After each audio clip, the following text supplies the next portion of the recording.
શિક્ષણ એ બાળકના ઉજ્જવળ ભવિષ્યનો પાયો છે। આ પાયાને મજબૂત બનાવવાનો રાજ્ય સરકારનો દ્રઢ નિર્ધાર હવે statue of unity authority chairman Mukesh પુરીના માર્ગદર્શન હેઠળ 19 ગામના 250 થી વધુ વિદ્યાર્થીઓ માટે ઈ બસ સેવા શરૂ કરવામાં આવી છે।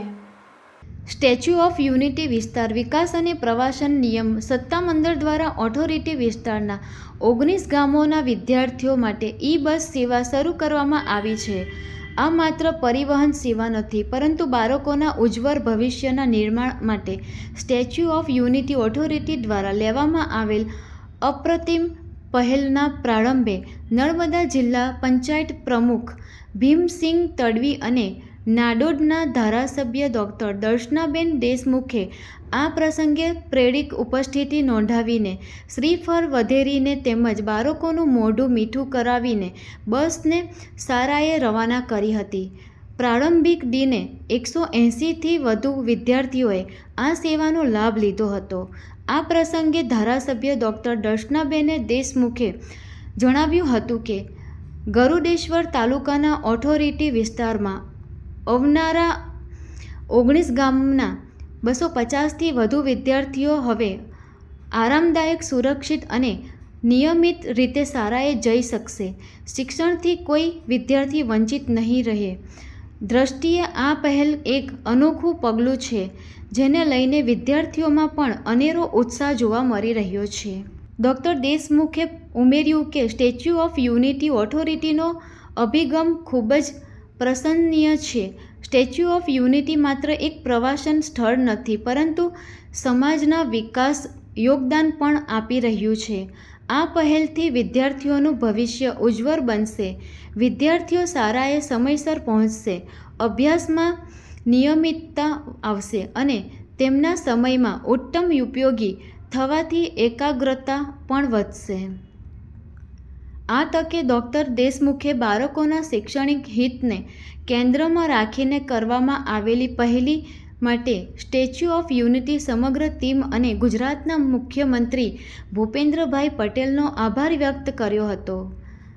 આ પહેલ અંતર્ગત દરરોજ સવારે 9થી 10:30 અને સાંજે 4:30થી 6 દરમિયાન એસી ઈ બસ સેવા આપવામાં આવશે, જે માટે કુલ 5 ઇલેક્ટ્રિક બસોની ફાળવણી કરાઈ છે।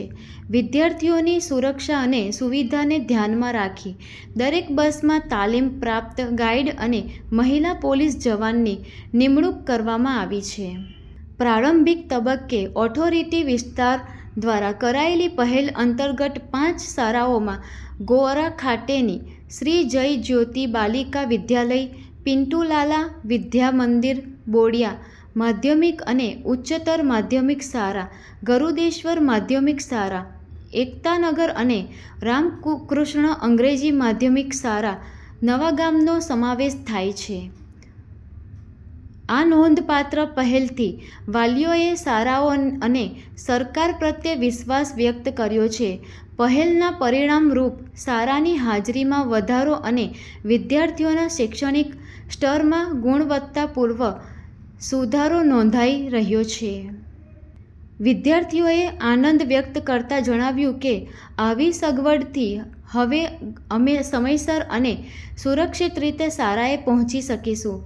એસી બસ સેવા મળવાથી શાળાએ જવા વધુ ઉત્સાહ સાથે જઈશું અને હવે અભ્યાસમાં અવરોધ નહીં આવે। આ સફર દરમિયાન સ્ટેચ્યુ ઓફ યુનિટી અને આસપાસના સુંદર સ્થળો જોવાનો પણ લાભ મળશે। ઓથોરિટી દ્વારા શરૂ કરવામાં આવેલી આ પહેલ માત્ર સેવાનું ઉદાહરણ નહીં, પણ ભવિષ્યના ભારત માટેના સરકારના દૃષ્ટિકોણનું જીવંત પ્રતીક છે।